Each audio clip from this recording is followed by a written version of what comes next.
The parable of the sower. That same day Jesus went out of the house and sat by the lake. Such large crowds gathered around him that he got into a boat and sat in it, while all the people stood on the shore. Then he told them many things in parables, saying, "A farmer went out to sow his seed. As he was scattering the seed, some fell along the path, and the birds came and ate it up. Some fell on rocky places where it did not have much soil. It sprang up quickly because the soil was shallow.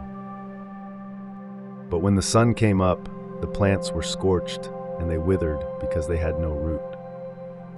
Other seed fell among thorns, which grew up and choked the plants.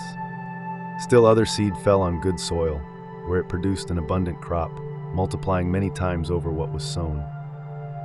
Whoever has ears, let them hear." The disciples came to him and asked, "Why do you speak to the people in parables?" He replied, "Because the knowledge of the secrets of the kingdom of heaven has been given to you, but not to them. Whoever has will be given more, and they will have an abundance. Whoever does not have, even what they have will be taken from them.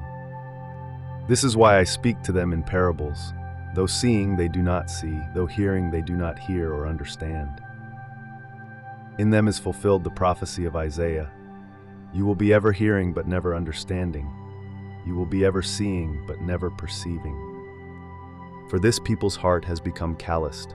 They hardly hear with their ears, and they have closed their eyes. Otherwise they might see with their eyes, hear with their ears, understand with their hearts, and turn, and I would heal them. But blessed are your eyes because they see, and your ears because they hear. For truly I tell you, many prophets and righteous people long to see what you see but did not see it, and to hear what you hear but did not hear it.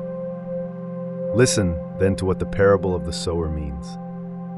When anyone hears the message about the kingdom and does not understand it, the evil one comes and snatches away what was sown in their heart.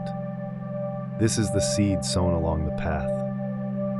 The seed falling on rocky ground refers to someone who hears the word and at once receives it with joy. But since they have no root, they last only a short time. When trouble or persecution comes because of the word, they quickly fall away. The seed falling among the thorns refers to someone who hears the word, but the worries of this life and the deceitfulness of wealth choke the word, making it unfruitful. But the seed falling on good soil refers to someone who hears the word and understands it. This is the one who produces a crop, yielding many times what was sown. The parable of the weeds. Jesus told them another parable. The kingdom of heaven is like a man who sowed good seed in his field.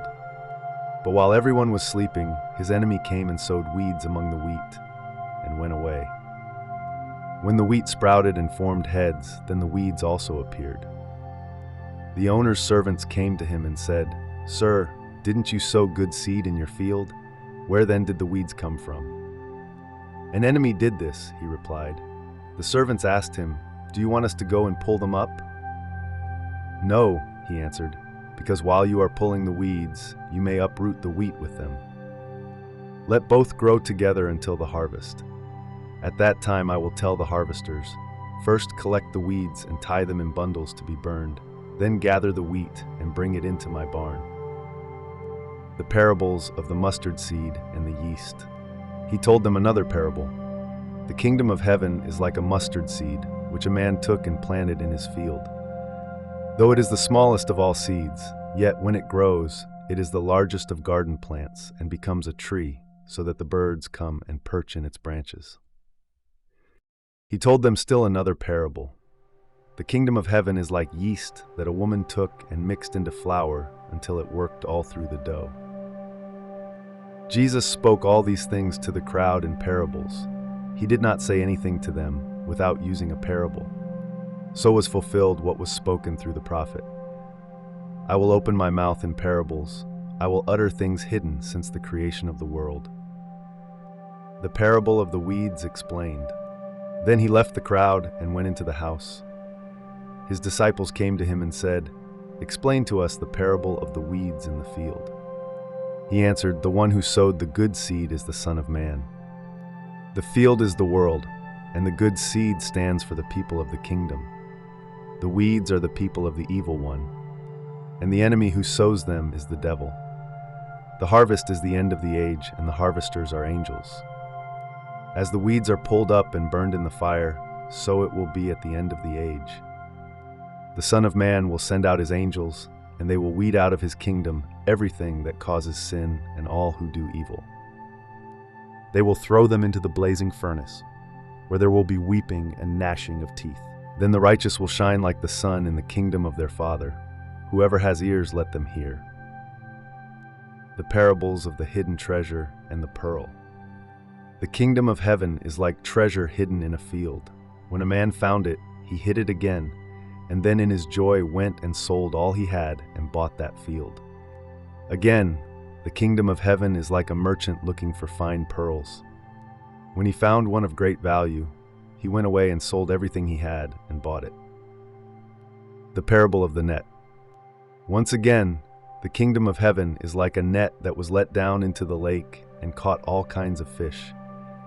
When it was full, the fishermen pulled it up on the shore. Then they sat down and collected the good fish in baskets, but threw the bad away. This is how it will be at the end of the age. The angels will come and separate the wicked from the righteous, and throw them into the blazing furnace, where there will be weeping and gnashing of teeth.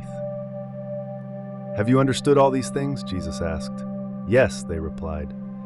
He said to them, Therefore every teacher of the law who has become a disciple in the kingdom of heaven is like the owner of a house who brings out of his storeroom new treasures as well as old.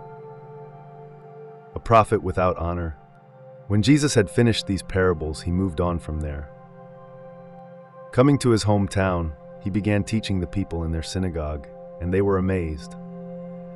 Where did this man get this wisdom and these miraculous powers? They asked. Isn't this the carpenter's son? Isn't his mother's name Mary? And aren't his brothers James, Joseph, Simon, and Judas? Aren't all his sisters with us? Where then did this man get all these things? And they took offense at him. But Jesus said to them, A prophet is not without honor except in his own town and in his own home. And he did not do many miracles there because of their lack of faith.